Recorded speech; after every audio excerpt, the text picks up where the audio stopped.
Bonjour à toutes et à tous, je m'appelle Ji-Yoon, je suis animatrice du programme Séminaire qui est offert par le Musée d'art contemporain de Montréal depuis maintenant plus de 10 ans avec le soutien de la fondation de la famille Claudine et Steven Bronfman. Séminaire est un programme unique en son genre, ce n'est pas simplement une introduction à l'art contemporain, c'est aussi et surtout une initiation au collectionnement de l'art actuel, c'est-à-dire à l'acquisition d'œuvres d'art et à la vie avec l'art. Qui est créé aujourd'hui donc par le biais de rencontres avec divers acteurs et actrices du milieu de l'art dans un environnement convivial et informel. Donc c'est un peu ce qu'on essaye de recréer aujourd'hui. À cet effet, donc, le musée s'associe de nouveau cette année avec la Foire Papier, dont je salue l'équipe très chaleureusement, en particulier Marie Joly qui s'est occupée de toute l'organisation. Je suis très heureuse de vous accueillir aujourd'hui pour un entretien avec le collectionneur Pierre Raymond. Bonjour Pierre. Bonjour You. Pierre, vous avez très généreusement accepté de nous partager les œuvres de votre extraordinaire collection et je voudrais vraiment souligner à quel point c'est exceptionnel d'avoir accès à l'intérieur, en fait, l'espace privé de quelqu'un. Donc merci infiniment Pierre d'avoir accepté de nous partager votre collection aujourd'hui. C'est une chance extraordinaire pour nous aujourd'hui.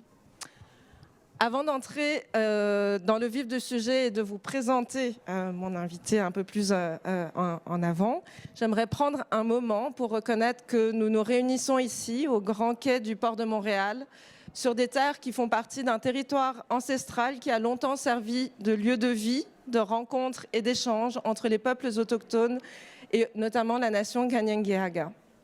Ces nations n'ont jamais cédé leurs droits ni leur autorité souveraine sur les terres et les eaux sur lesquelles nous nous réunissons aujourd'hui. Alors, dans l'heure qui vient, je vous propose donc un dialogue d'environ 40 minutes qui sera suivi d'une période de questions d'environ 15 minutes.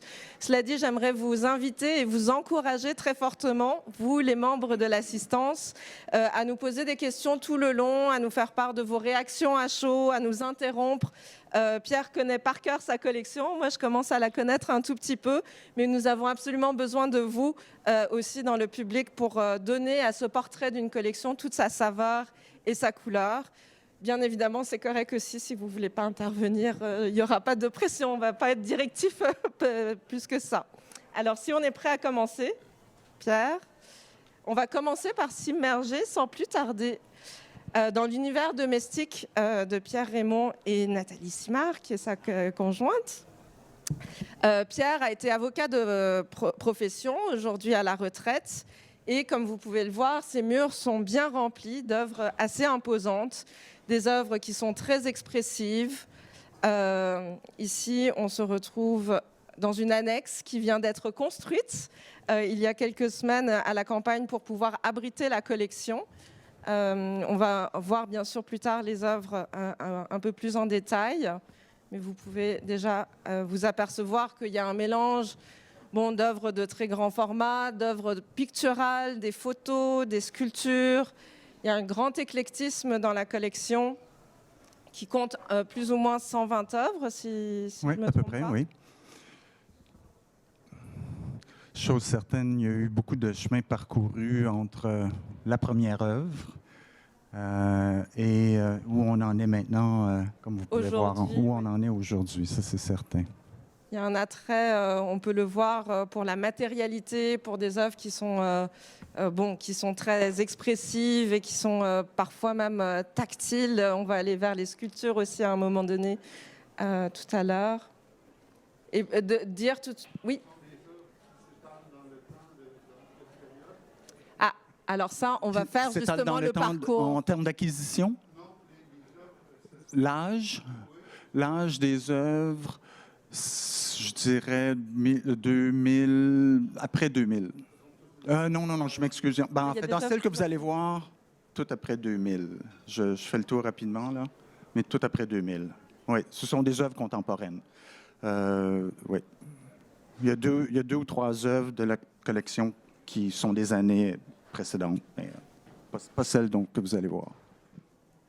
Voilà, alors... En fait, ça me permet peut-être de commencer. Puis, n'hésitez pas à poser ce genre de questions-là, pour ça va rendre l'entretien beaucoup plus agréable et sympathique. Là. Non. En fait, non. J'en connais certains, mais ce ne sont pas des artistes que je connais. En fait, voyez-vous, si la petite histoire de la collection, c'est qu'il y a une première étape quand j'ai 30-35 ans. Je suis jeune marié, j'ai des enfants, j'ai une maison, puis j'ai besoin de choses pour les murs. Et puis, à ce moment-là, je rencontre la propriétaire d'une galerie à Montréal, puis on se lie d'amitié, puis j'ai acheté, pendant cette période de 5 ans-là, une quinzaine d'œuvres. Alors peut-être là, on peut en montrer justement. Attends juste une seconde, je vais te donner un peu le contexte. Puis ces œuvres-là, en fait, premièrement, moi, j'ai aucune formation en art, aucune formation académique, mais de famille, donc c'est un monde tout à fait nouveau. Donc, lorsque je rencontre cette propriétaire de galerie-là, tout est nouveau pour moi, puis et intéressant, naturellement. Il devait avoir une certaine affinité ou un certain intérêt. Sans ça, je ne serais pas allé là. Et puis donc, cette quinzaine d'œuvres-là, ce sont tous des peintres québécois. En fait, ça, je me suis rendu compte en y pensant cette semaine, c'est sur les 5 ou 6, 5 sont des femmes. C'est tout à fait par hasard, là, je m'en suis aperçu aujourd'hui. Mais ce sont des peintres québécois. Et puis, c'est tout à fait figuratif. Puis j'ai acheté ça parce que j'aimais l'esthétisme, j'aimais la chaleur que ça amenait dans la maison. Vous allez voir, ce sont des œuvres qui sont très chaudes en couleur. Puis et puis c'est pas de l'art. Il n'y a aucune de ces œuvres-là qui est de l'art abstrait, donc c'est tout figuratif, comme je vous dis. Puis ce que j'aimais, donc c'est des sujets classiques, c'est des portraits, c'est des natures mortes, c'est des paysages, mais j'aimais la façon que c'était traité, j'aimais l'originalité, en fait. Et puis... on en voit quelques exemples. On en voit quelques exemples. Qui sont donc des œuvres assez différentes des vues d'ensemble qu'on a vues là. Exactement. Même si c'est des œuvres qui restent accrochées à la maison et auxquelles vous êtes très attachés. Oui, en fait, ça, c'est assez intéressant parce que dans la deuxième période, où est-ce que je vais devenir un collectionneur plus sérieux, plus analytique, plus rationnel. Ça ne sera pas du tout ce genre d'œuvre-là, mais il en demeure pas moins que... Donc, même si ces œuvres-là de la première période ne sont pas des œuvres, disons, de qualité muséale, ça va être des œuvres auxquelles je vais rester attaché. Puis si je reste attaché, bien, je présume qu'il y avait une raison importante pour laquelle j'en ai fait l'acquisition à cette époque-là. Donc ça, c'est la première période, comme je vous dis, 30-35 ans. Puis ensuite, il y a un hiatus de 15 ans. Donc, puis je fais aucune acquisition. Puis vers 48, 49, 50 ans, je rencontre une personne, un conseiller. C'est une personne qui avait été propriétaire d'une galerie d'art contemporain à Québec, puis une autre à Montréal, et qui était fermée à ce moment-là, puis qui agissait simplement comme conseiller. Et puis, j'ai développé un rapport avec cette personne-là pendant 7-8 ans. J'ai acquis de différentes œuvres avec lui pendant 7-8 ans. Et puis, lui, son engagement, c'était important. Son engagement, ce qu'il me disait, c'est « Moi, je vais te proposer des œuvres de qualité muséale. Et puis, toi, ton côté du contrat, c'est que tu n'achèteras que ce qui te plaît vraiment beaucoup. » Donc, lui s'occupait de la qualité, puis moi, je m'occupais de ce qui m'attirait beaucoup. Puis, comme je vous disais, on a développé un lien de confiance au cours des 6, 7, 8 ans qu'on a travaillé ensemble. Et puis, au début, on a visité des galeries à Montréal.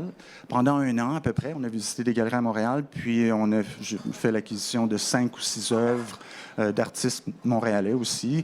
Ça, c'est Angèle Verret, que j'aime beaucoup, qu'on a acheté quelques œuvres d'elle, puis de François Lacasse, qui sont des artistes relativement connus ici à Montréal.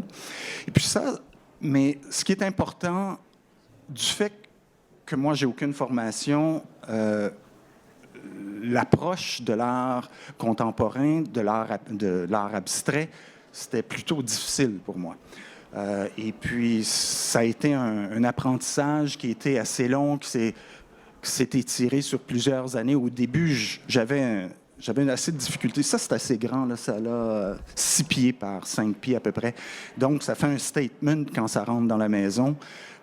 Et puis, qui n'a aucun aucun lien avec ce qu'on connaît de figuratif. Donc, au début, c'était assez difficile. Et puis, de tout ce que ce conseiller-là me présentait, il y en avait très, très peu qui remplisait la deuxième case. Mais graduellement, autant lui va mieux comprendre mes goûts, et puis moi, mes intérêts vont s'élargir un peu. Donc, notre travail va se rapprocher, et puis on va avoir plus de facilité. Donc, disons un an environ à Montréal, à acheter quelques œuvres. Puis après ça, il y a eu quelque chose qui s'est passé dans ma vie qui a fait en sorte que j'ai décidé de mettre beaucoup plus de temps et d'énergie à bâtir une collection. Alors, jusqu'à ce moment-là, j'achetais des œuvres parce que j'aimais l'expérience, j'aimais le rapport avec ce conseiller-là, parce que on se rencontrait à chaque semaine, vraiment chaque semaine, puis on pouvait passer 1 heure, 2 heures parce que moi, je dis, explique-moi pourquoi cette œuvre-là est de qualité. Parce que j'avais beaucoup de chemin à faire pour y arriver. J'ai encore beaucoup de chemin d'ailleurs à faire, mais en tout cas, donc c'est un rapport assez intime. Puis là, donc, je décide d'aller de l'avant avec un engagement plus sérieux.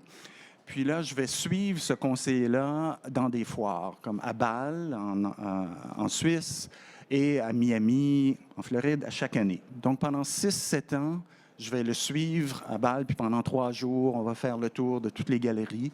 Et entre-temps, parce que Bâle est en juin, Miami est en décembre, entre-temps, il m'envoie à chaque semaine des œuvres, des photos d'œuvres.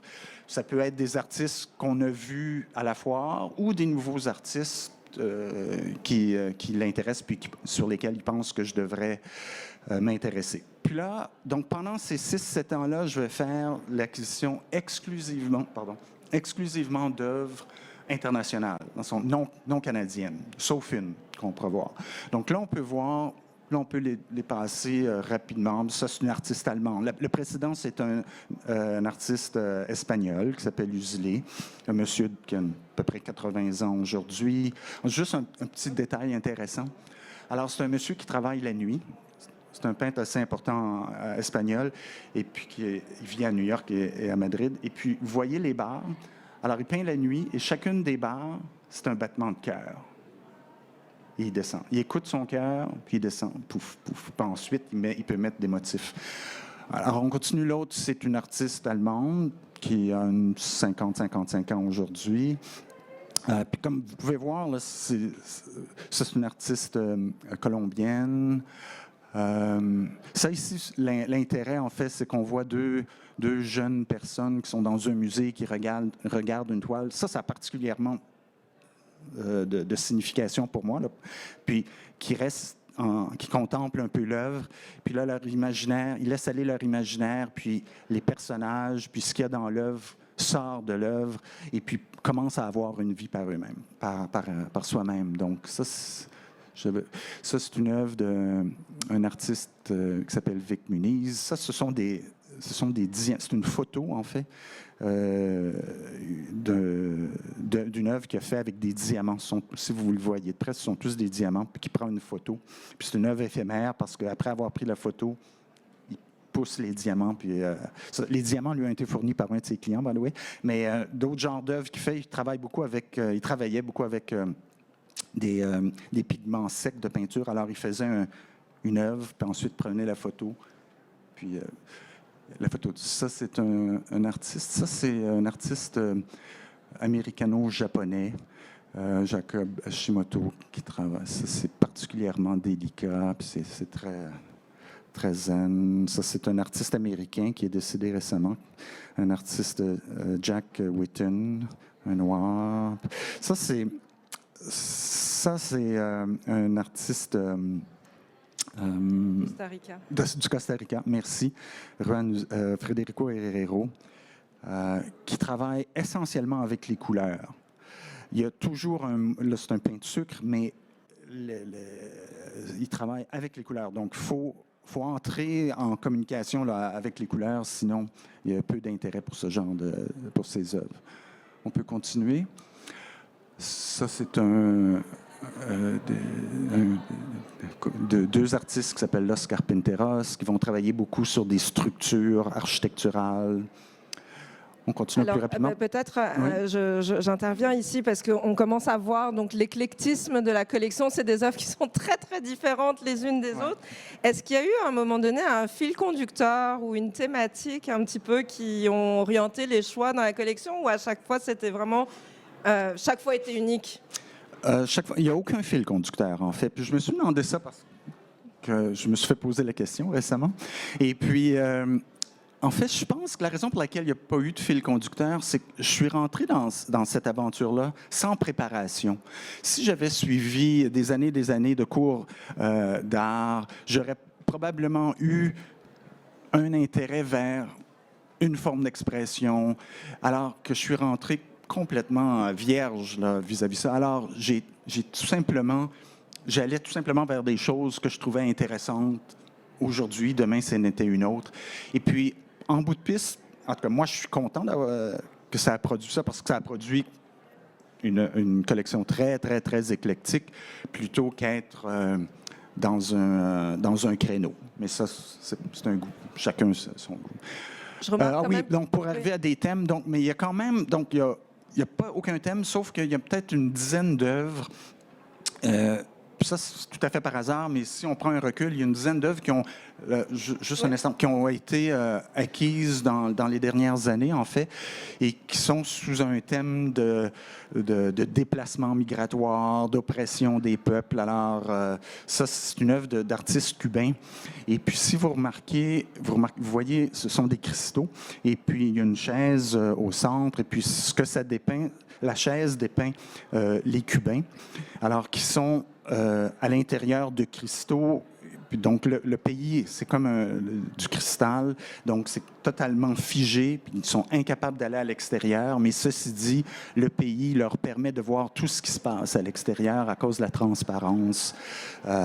Donc, ça, c'est le message. L'autre aussi est très intéressante. Ça, c'est un photographe, en fait, russe, et puis c'est pris là, sur la mer Morte, et puis à la frontière entre Israël et puis un territoire palestinien. Et puis, ce que vous voyez en bas, c'est le sel qui se cristallise. Premièrement, c'est des barbelés. Et puis, le sel se cristallise dans le bas. Puis ça, c'est autour du message que c'est un conflit qui dure et qui s'éternise et puis qu'il n'y a rien qui avance à un point tel que le sel de la mer se cristallise sur le matériau qui est le fil de barbelé. Pardon. Ça, c'est David Petros. Puis, naturellement, là, ça, c'est les migrants africains vers l'Europe. Ça, c'est le thème beaucoup de son œuvre. On peut continuer. Puis ça, c'est une artiste indienne de l'Inde que j'aime beaucoup, en fait. Puis... Donc, vous avez plusieurs œuvres. Oui, on a plusieurs œuvres. Donc, pas de fil conducteur. Puis là, on en était à la deuxième étape. Donc là, ça a été de 48 ans à peu près jusqu'à 58 ans, plus ou moins 2. Là. Donc, j'ai travaillé beaucoup avec cette personne-là, ce conseiller-là. Puis on a bâti, là, comme je vous disais, là, sauf pour les premières œuvres, une collection vraiment orientée vers l'international. Et puis, il y a une dizaine d'années, aujourd'hui j'ai 67 ans, donc... Attendez, on n'a pas fini avec la deuxième période, là, parce que là, on a vu essentiellement des œuvres qui sont en 2 dimensions, donc des photos, des peintures, etc. Mais je suis curieuse de savoir comment vous êtes intéressé à la sculpture, parce qu'on a vu tantôt dans les vues d'ensemble qu'il y a des œuvres sculpturales qui sont assez impressionnantes. Alors, j'aimerais qu'on s'arrête. OK, ça, c'est un bon point, en fait, parce que les premières années, tout ce que la collection s'enrichissait simplement d'œuvres lisses, à 2 dimensions, une toile, de l'huile ou un acrylique, et puis c'est sur une surface lisse. Et puis, bon, les murs, graduellement, là, devenaient de plus en plus occupés. Et puis, à peu près, peut-être 3, 4, 5 ans dans ce processus-là, là, sans que ce soit articulé du tout, là, il s'est développé comme un intérêt pour quelque chose d'un peu plus tactile. Puis là, je commençais à m'intéresser à des œuvres qui avaient un peu plus de volume. Donc, plutôt que d'être lisse, là, il y a du relief sur la toile. Il y a Puis donc, là, graduellement, bon, ça, c'est une œuvre qu'on ne voit pas beaucoup l'effet tactile, là, mais c'est une œuvre, en fait, qui a à peu près 5 pouces d'épaisseur. Et puis, c'est un savon qui est sur des tuiles. Mais montre l'autre de Marc Cachot, ça va être plus évident. Alors, ça, cette œuvre-là, c'est une œuvre qui est assez agressante, là. Mais donc, c'est du silicone. Le fond, ce sont des câbles. Donc, c'est un treillis de câbles sur lequel a appliqué, par forme d'extrusion, l'artiste du silicone. Et puis donc, ça, là, c'est une époque où est-ce que... Ben, c'est pas une époque, mais je suis de plus en plus attiré par des œuvres avec lesquelles je vais pouvoir avoir plus qu'un rapport. Elle est là et moi, je suis ici. Pour moi, c'est l'œuvre qui est une toile d'huile qui est strictement sur le mur. Il y a moins de communication. J'ai comme un besoin de... Je ressens que si c'est presque 3 dimensions, là, à ce moment-là, il y a un rapport plus près, plus proche qui se fait avec l'œuvre. Et puis, donc, c'est pour ça que je suis de plus en plus attiré par des œuvres qui ont de la profondeur, qui ont de la texture, qui ont du volume. Il y a peut-être une histoire à raconter à propos de cette œuvre. Non, Ben, ça n'a pas été si évident de l'acquérir, en fait. En fait, oui, on peut peut-être raconter ça. Mais naturellement, j'achète jamais une œuvre d'un artiste dont j'ai pas vu en personne les œuvres. Et puis, j'avais vu des œuvres de cet artiste-là dans une foire, mais j'avais pas acheté ce qui était dans la foire pour toutes sortes de raisons. Puis finalement, celle-là est devenue disponible. Je l'ai achetée sur photo. C'est ça que tu veux que je parle? Et puis, ça, c'est une œuvre qui a 8 pieds par 6 pieds à peu près. Et c'est très agressant. Si vous la voyez, là, toute la matière, l'extrusion, là, le sujet est très agressant. Là, ça dit « Breaking News Live ». En fait, vous allez voir en bas, 1983 morts. Bon, ça traite des désastres qu'il y a eu aux États-Unis. Et puis donc, l'œuvre arrive un jour de semaine à Montréal. En été, il fait un beau soleil. Puis moi, j'habite au 3e étage. Puis naturellement, ça ne rentre pas dans l'ascenseur. Alors, il y a un système de câbles qui est mis sur pied là, par les déménageurs pour la faire monter sur mon balcon puis rentrer par la porte patio. Et puis, alors, moi, je suis au rez-de-chaussée. Puis là, ils ont déballé l'œuvre. Puis là, ils mettent les câbles. C'est des 4 par 6, je pense, le cadre. Là, donc, c'est très, très solide. Puis là, il y a des câbles. Puis là, l'œuvre... Puis là, je n'ai jamais vu l'œuvre. Hein. Puis là, tout à coup, elle se déballe. Puis là, je l'ai devant moi, puis je l'ai comme ça devant moi. Puis là, l'œuvre commence à monter les câbles. Il tire, il tire, il tire. Puis là, il fait le soleil est dessus, là, en ce moment-là. Puis là, je me dis, les œuvres sont assurées. Quand on les achète, on les assure. Puis là, je me suis dit, puis là, elle monte. Puis là, je me suis dit, qu'est-ce que j'ai fait, là? Parce que ça coûte cher, ces choses-là. Puis là, tu te dis, mon Dieu, qu'est-ce que j'ai fait de dépenser tous ces sous-là? Puis là, je me suis dit, finalement, si il l'échappait puis elle tombait, ça serait peut-être pas si pire que ça. Et puis, donc, c'est le genre de réaction qu'on peut avoir parfois, juste pour vous dire qu'on peut avoir ce genre de réaction. Puis là, elle est rentrée naturellement dans la maison. Et puis, 3 jours plus tard, c'est une œuvre avec laquelle j'ai un rapport tellement proche. Puis qui est... Alors, tout ça pour dire, c'est que nos premières impressions peuvent parfois changer sur des œuvres. Donc, passé de ça, là, il n'y avait pas encore de sculpture. Donc, là, on passe... Je pense que j'avais acheté aucune sculpture à ce moment-là. Et puis, encore une fois, là, c'est l'intérêt tactile de pouvoir toucher littéralement, même si on n'est pas censé toucher à nos œuvres. J'essaie d'y toucher le moins possible, mais j'y touche beaucoup à mes œuvres. Alors là, va développer un intérêt pour des sculptures.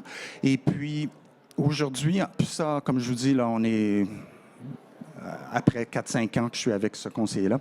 Et puis, aujourd'hui, je vous dirais que je n'ai pas fait le calcul, mais scientifiquement, là, il y a peut-être 75% des œuvres que j'achète qui ne sont pas, qui sont à 3 dimensions. Puis on peut peut-être... Ça, c'est une œuvre... Ça, c'est Los Carpinteros. On a vu Katrina Gross. Ça, c'est un Nick Cave, un soundsuit. Si vous allez au Musée des Beaux-Arts, en ce moment, il y a une exposition, puis il y a un très beau Nick Cave dans l'exposition. Nick Cave dans son contexte. Nick Cave dans son contexte, avec On va y venir. Julia Dold. Julia Dold, et puis non, c'est Whitten, Jack Whitten derrière. Ça, c'est un Gormley qui est un sculpteur anglais. Qui moule son propre corps. Qui moule son propre. Ça, c'est son corps, donc mesure 6 pieds 8 et puis très grand. Peut-être on peut s'arrêter on peut s'arrêter ici. Sur cette œuvre-là. David Est-ce que tu me poses une question? Alors, ou je pas... oui, non, bien sûr. Alors, David Altmaier, c'est peut-être vous pouvez nous raconter comment est-ce que vous en êtes arrivé à choisir cette œuvre-là? Parce que c'est un artiste que vous avez suivi pendant longtemps. Donc, quand je vous disais que pendant cette période-là, tous les artistes que j'avais achetés, sauf une exception, c'était des artistes internationaux. Alors, l'exception, c'est David Ajmed. Donc, il faut penser... Je suis constamment avec ce conseiller-là. On se promène à Miami, puis en Suisse, et puis on voit des artistes internationaux, etc. Puis là, je me rends compte que je n'ai pas d'artiste canadien, puis ça commence à me préoccuper. Puis là, on me présente David Ajmed, et puis qui est un artiste montréalais, qui a une carrière, qui a une très belle carrière. Et puis, donc, les premières œuvres qu'on me montre, en fait, je pense, les premières œuvres qu'on me montre de lui, ce sont des œuvres avec lesquelles j'ai une certaine difficulté, dans le sens que quand j'achète une œuvre, il y a toujours 2 critères qui sont très importants à remplir. Ces 2 critères qui sont totalement distincts. Le premier critère, c'est la qualité muséale de l'œuvre. Donc, une grande qualité. Puis on pourra aller pourquoi c'est important pour moi plus tard. Puis le deuxième critère, c'est qu'il faut que ce soit une œuvre avec laquelle je vais avoir un enthousiasme de vivre avec. Donc, au début, je disais, il faut que ça soit beau, il faut que j'aime. Puis, graduellement, ce beau, il faut que j'aime, c'est mieux articulé, mieux compris. Puis, aujourd'hui, j'articule ça de façon à ce qu'il faut que je sois... Lorsque je rentre dans la maison et que je vois l'œuvre, j'ai un sourire, je dis, je suis donc content qu'elle est ici. Donc, il y a un processus, quand je vois une œuvre, de me satisfaire que je vais avoir ce sentiment-là pendant plusieurs années avec l'œuvre. Donc, avec David Ajmed, je ne sais pas jusqu'à quel point vous connaissez, mais c'est des œuvres qui sont... autant la qualité est exceptionnelle, autant le vivre avec peut être plus difficile pour une personne qui n'est pas initiée comme toi ou comme des gens qui sont dans des musées. Et puis donc, ça m'a pris, je pense, 3 ans.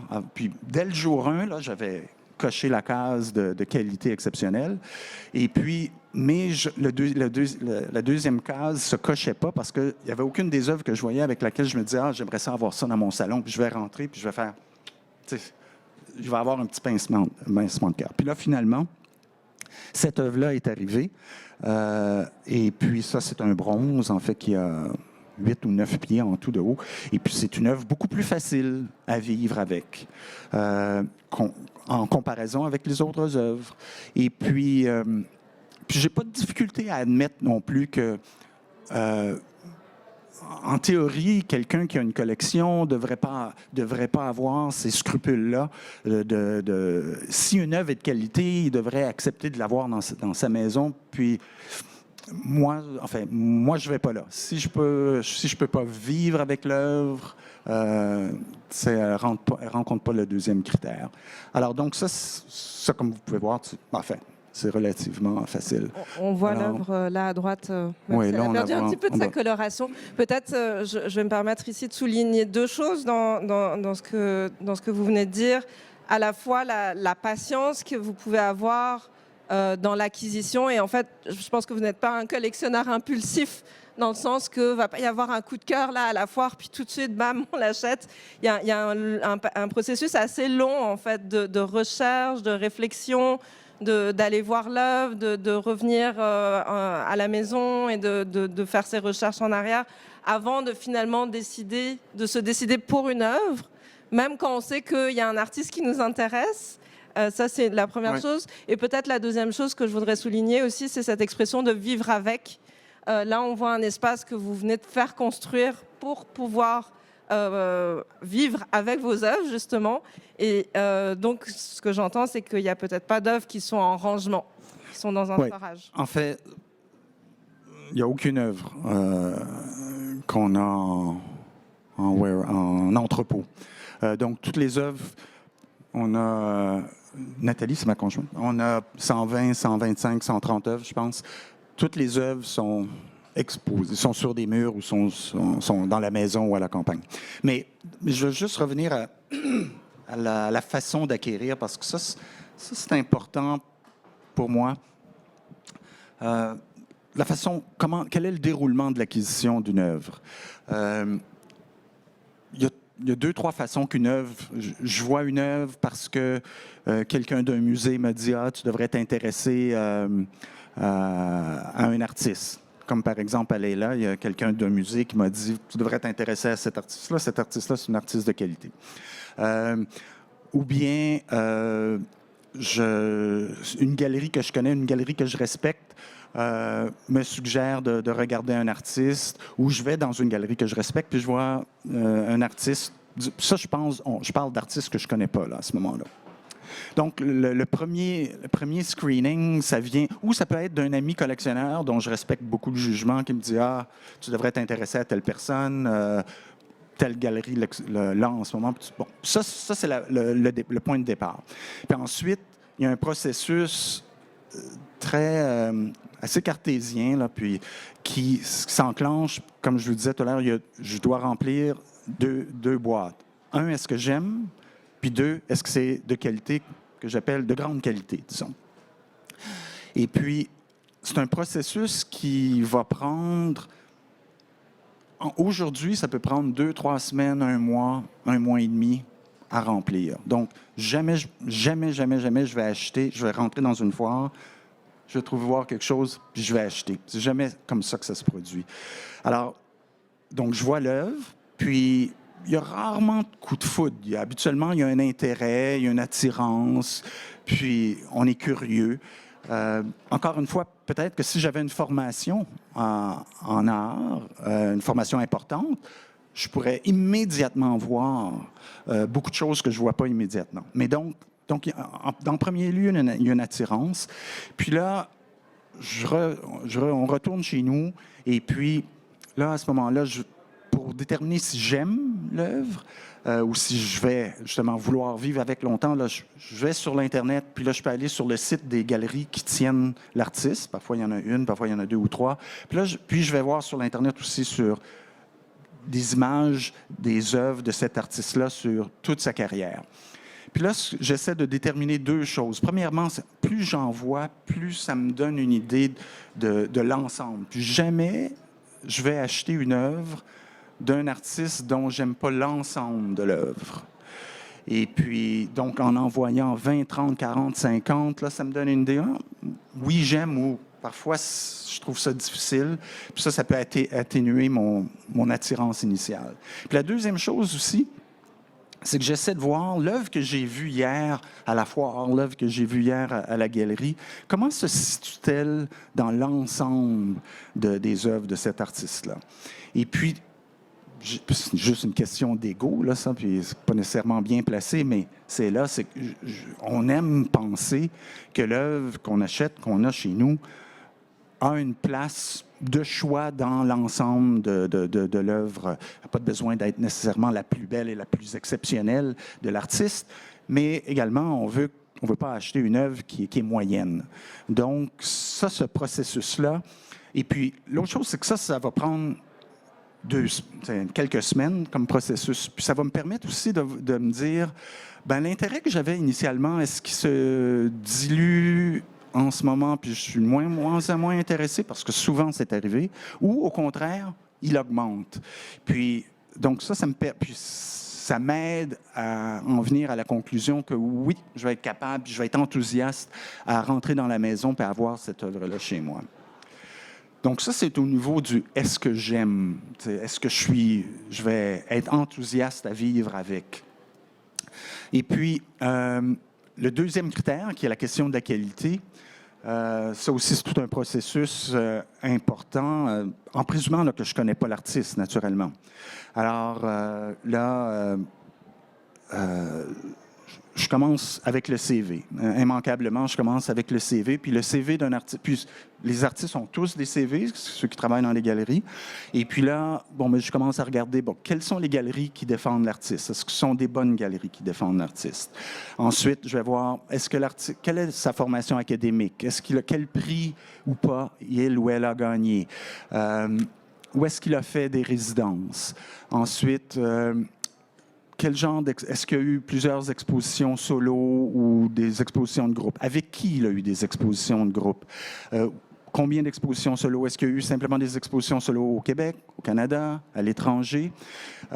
Ensuite, les CV indiquent aussi les articles qui ont été rédigés sur l'artiste. Alors, je vais aller lire tous les articles qui ont été je vais aller lire au moins 5-6 articles qui ont été écrits sur cet artiste-là.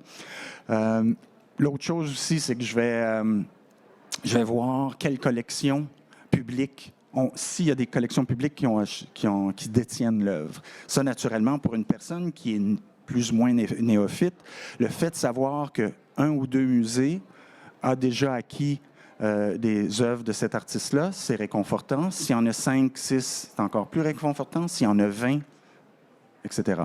Donc, tout ce processus-là, ça contribue à déterminer la qualité de l'œuvre. Pourquoi je fais tout ça, mais... En même temps, là, vous décrivez un processus extrêmement cartésien, comme vous l'avez dit, très méthodique dans la recherche. Mais il y a aussi une part, peut-être de plus en plus, et on peut avancer vers la troisième période, ce qu'on a appelé entre nous la troisième période de collectionnement, qui est peut-être plus pour le plaisir aussi, ou qui se laisse plus...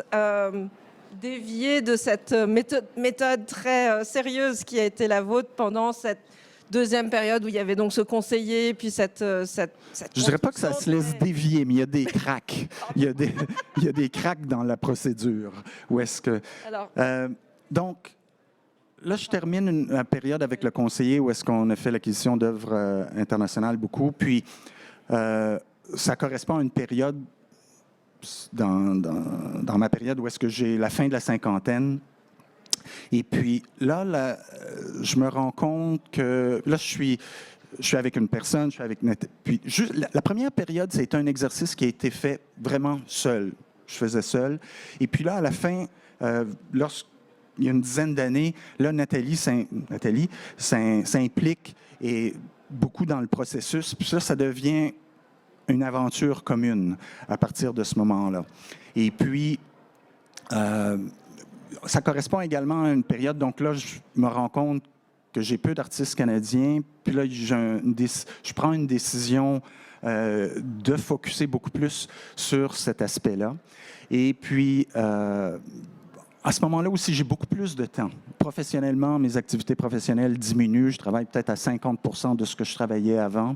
Donc, Nathalie et moi, on a plus de temps à investir dans l'exercice. On a suivi des centaines d'heures de cours sur plusieurs années, autant sur des cours sur des artistes en particulier ou des mouvements.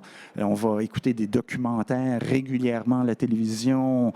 Nous, on voyage beaucoup, surtout pour faire de la marche, de la randonnée pédestre, mais chaque voyage, on va aller voir des galeries, des musées, etc. Donc, ça devient non seulement un projet commun, mais ça devient une partie importante de notre quotidien.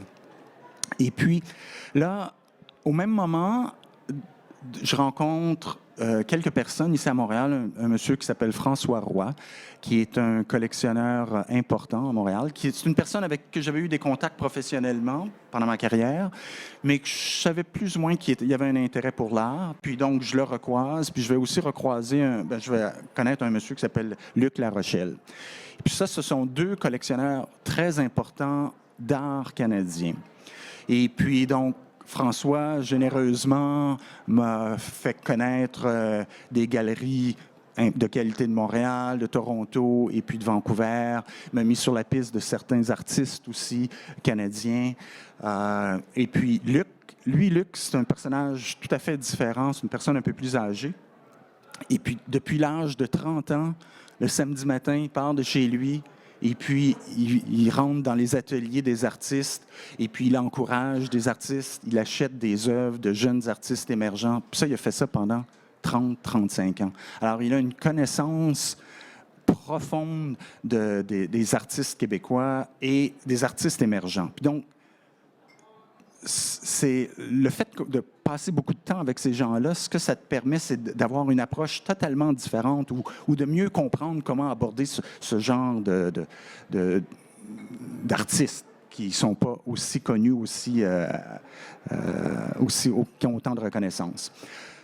Puis là, donc, on va faire l'acquisition pendant cette période-là, qui sont les derniers 8-10 ans, peut-être tu peux commencer, de plusieurs artistes québécois. Je n'achèterai pas seulement des artistes québécois, mais je pense qu'il y a peut-être 75-80% des œuvres qu'on va acheter, Nathalie et moi, pendant cette période-là, qui sont des artistes canadiens. Ça, c'est Valérie Blas. Ça, c'est Erin Shiref, que j'adore. Ça, c'est une sculpture, en fait, d'Erin. Et de Leila. Alors, ça, la photo de la rose et du Coran. Ah, tiens, on peut voir encore.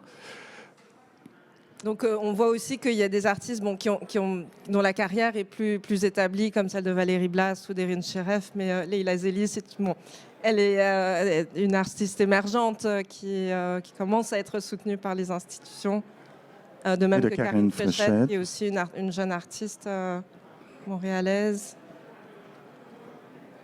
C'est Julia Dalt, qu'on voit plutôt à droite, hein, ouais. Celle-ci. Oui. C'est une artiste de Toronto, une jeune femme de Toronto, qui a quand même une reconnaissance assez importante, elle.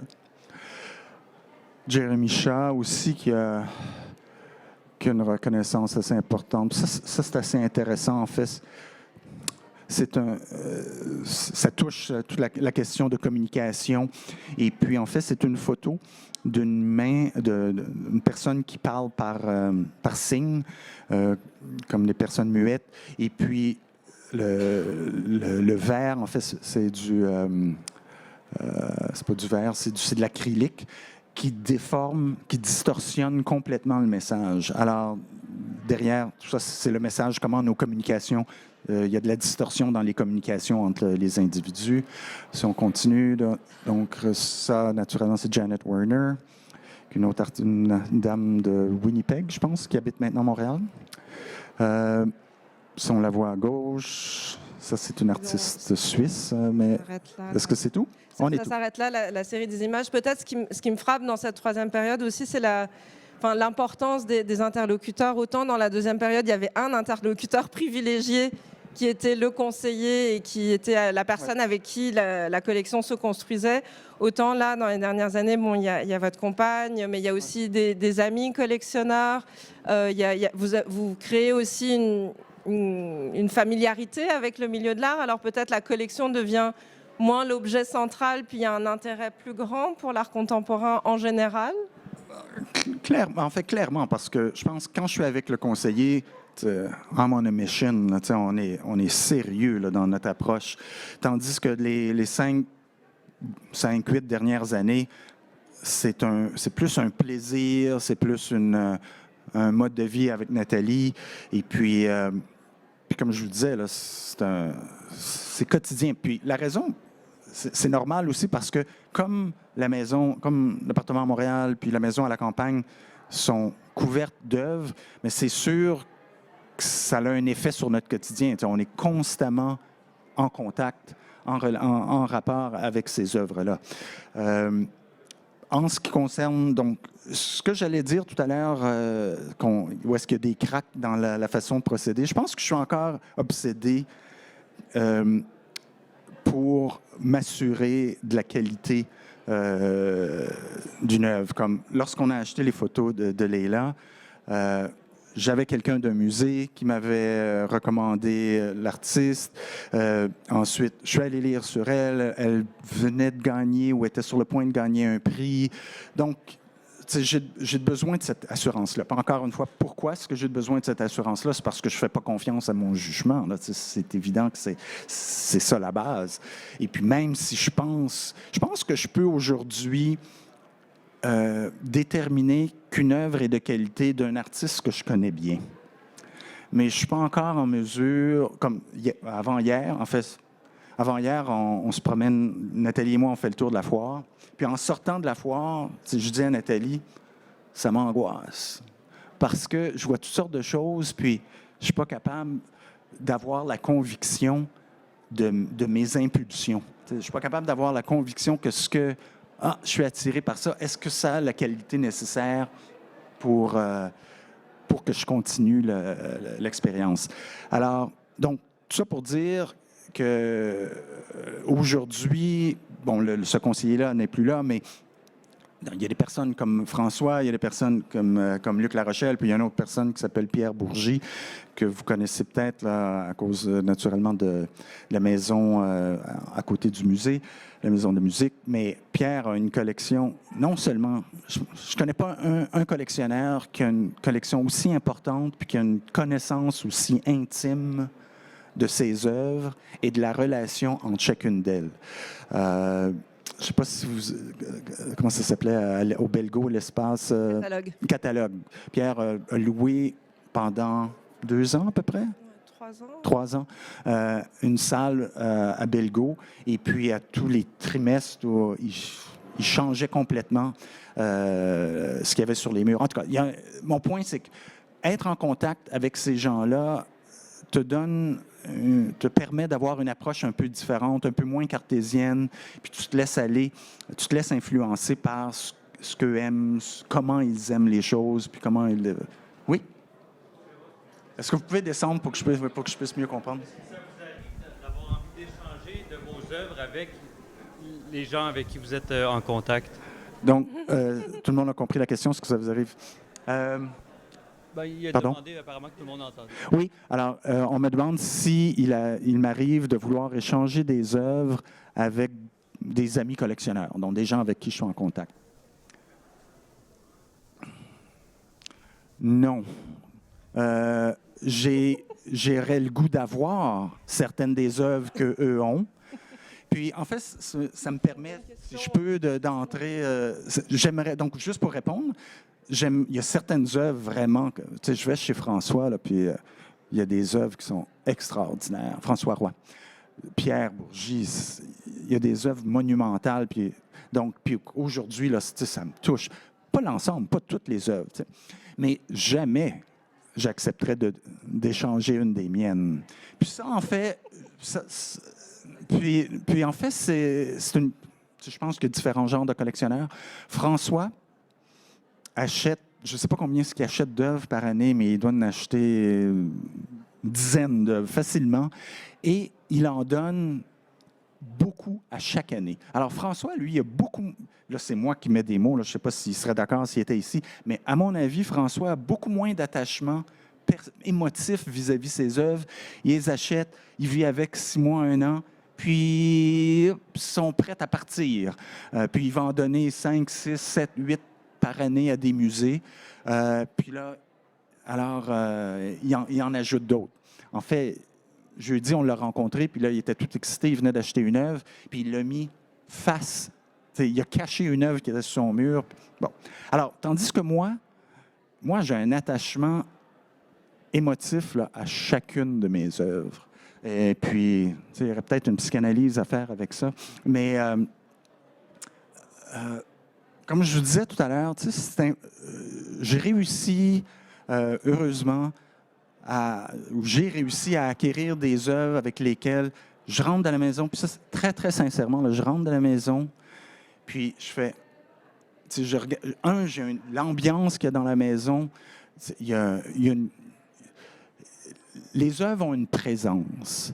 Et puis ça, c'est très, très flagrant. Ce n'est pas nébuleux dans mon esprit. Il y a une présence des œuvres dans la maison. Si je rentre dans une maison où est-ce qu'il n'y a rien sur les murs, ça a un effet différent que lorsque je rentre dans ma maison puis C'est couvert, puis c'est rempli d'œuvres. Puis ça, il y a une énergie dans la maison qui est très différente. Puis donc, même si on lit dans la maison, si on écoute la télévision, on sent cette présence-là. Ça, c'est une chose. La deuxième chose, c'est qu'à l'égard de chaque œuvre, si je m'arrête plus que 2 secondes, il y a un petit pincement dans l'estomac. À chaque œuvre que j'ai. Puis, mon Dieu, je suis content qu'elle soit là. Puis, ça me surprend parce que si on m'avait posé la question au tout début, je me serais dit, bon, ben, je vais aimer l'œuvre pour 5 ans, 10 ans, puis à un moment donné, je vais m'en lasser. Puis, je ne me lasse pas d'aucune œuvre. J'ai donné des œuvres, très peu d'œuvres. J'ai donné quelques œuvres dans l'année qui vient de passer. Et puis, j'ai vendu une œuvre. Et puis, vous pouvez demander à Nathalie, là, ça me déchirait là, d'avoir à faire ça. Alors, donc, tout ça pour dire que moi, l'idée d'échanger une œuvre, c'est un non-starter. Puis, je ne suis pas sûr, de façon générale, puis ça amène à discuter une autre chose, c'est qu'on a des goûts différents. Je pense qu'il y a tellement de diversité dans les modes d'expression, dans l'expression et dans les modes d'expression et dans les artistes que c'est très rare. Je pense que moi, je vais chez François, puis chez Luc, puis il y a peut-être 20 de la collection que je trouve intéressante, que je dis, wow, j'aimerais ça vivre avec ces œuvres-là. C'est la même chose quand ils viennent chez nous. Donc, je sais que François aimerait avoir certaines des œuvres que j'ai, mais c'est 1, 2 ou 3, c'est pas l'ensemble. Je m'égare. Pas du tout. Absolument. Je pense que c'est un point très important de souligner ce caractère très personnel de chacune des collections. Oui. Elles ne sont pas échangeables, elles ne sont pas... non. Elles reflètent vraiment... C'est difficile de laisser partir. En tout cas, pour moi. Puis, je pense pour d'autres aussi. Puis d'autres moins. Est-ce qu'il y a des questions? Puis, en fait, je vais juste terminer. Bonjour, je vais juste terminer. Puis, je pense que ça touche au caractère unique de l'art, puis pas simplement de l'art contemporain, là. À savoir qu'il y a un dialogue, il y a un rapport avec une œuvre d'art. Puis ça, c'est vrai, vrai, vrai, vrai. Là, je vais continuer plus tard, je vais vous laisser poser la question. Je vous entends pas.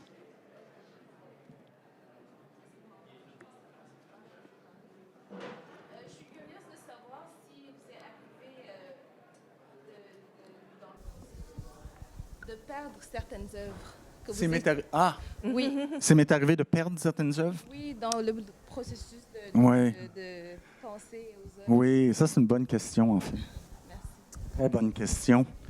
Et puis, donc, juste pour mettre en contexte, vous arrivez à une galerie, puis vous ne connaissez pas l'artiste, puis donc, moi, je n'achète pas. Là. Je veux dire, ouais, je pourrais peut-être intéressé. Puis là, comme je vous dis, aujourd'hui, ça me prend 2 semaines, 2 mois.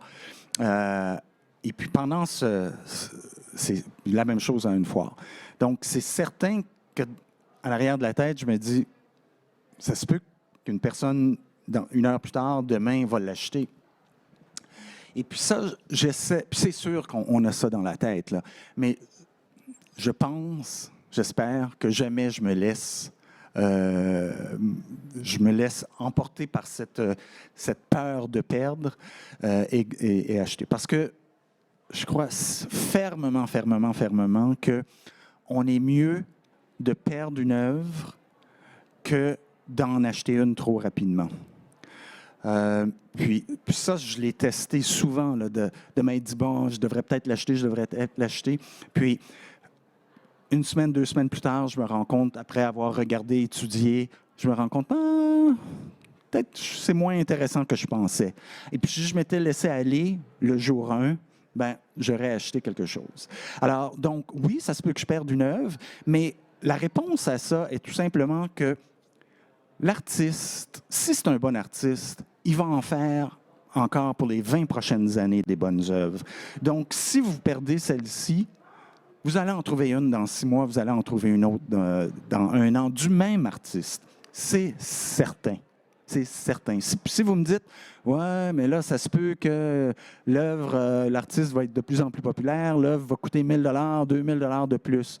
absolument, ça se peut que ça vous coûte 1 000 $ ou 2 000 $ de plus, mais vous êtes bien mieux de payer 1 000 $ ou 2 000 $ de plus dans 6 mois, dans 1 an, plutôt que d'avoir dépensé 10 000, 15 000, 20 000 sur une œuvre qu'après quelques semaines, quelques mois, vous faites « Ah! » Puis l'autre chose aussi, c'est que si vous voulez regarder l'aspect purement mercantile, ce 1 000 $ là, ou 2 000 $ de plus que vous allez payer dans 6 mois ou 1 an pour cet artiste-là, si vous pensez vendre ou dans 10 ans, dans 20 ans l'œuvre, si c'est une bonne œuvre, elle va valoir bien plus que 1 000 $ ou 2 000 $ de plus. Mais je pense qu'il faut être vraiment conscient que les bons artistes continuent à faire du bon travail. Et puis, moi, je vous garantis, là, si vous suivez un artiste, vous allez vous rendre compte, c'est vrai.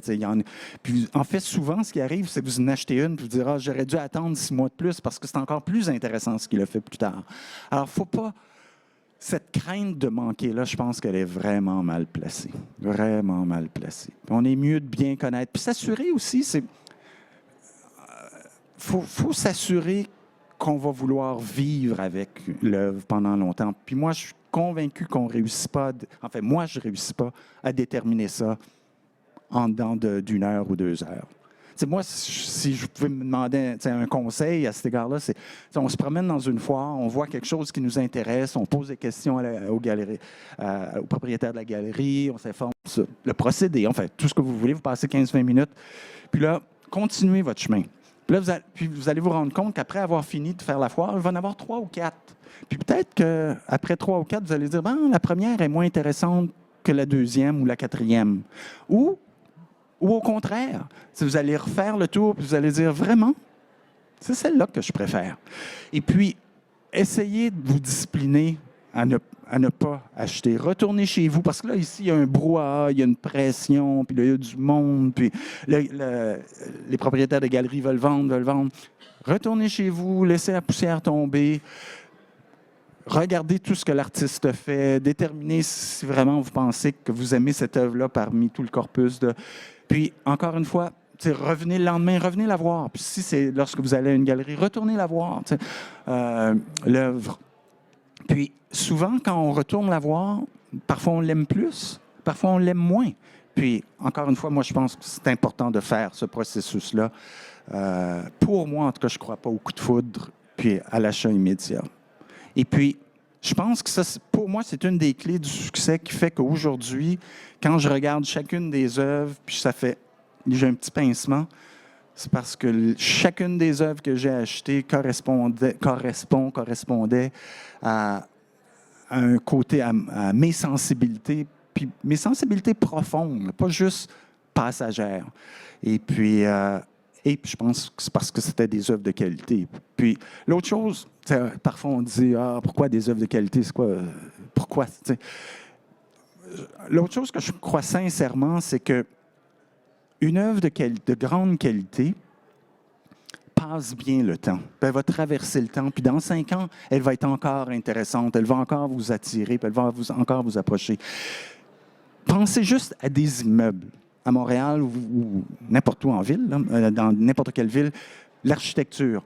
Un immeuble qui est bien construit, qui est fait de qualité, bien planifié, etc., vous allez le trouver beau aujourd'hui. Il va être intéressant dans 5 ans. Il va passer le temps. Les immeubles classiques, aller à Paris, aller dans n'importe quelle ville, les beaux immeubles passent le temps. Puis je pense que c'est la même chose pour l'art. Les œuvres de qualité traversent le temps.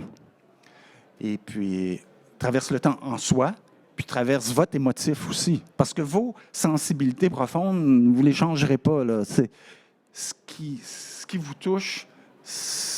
Il n'y a pas grand-chose on ne change pas dramatiquement en période de 5 ans, 10 ans. C'est de magnifiques réflexions pour clore cet entretien. Merci infiniment, Pierre, pour votre générosité. On est arrivé au bout de l'heure. Moi, je peux rester, en tout cas, s'il y en a qui veulent... Absolument, on va pouvoir continuer l'échange peut-être de manière informelle.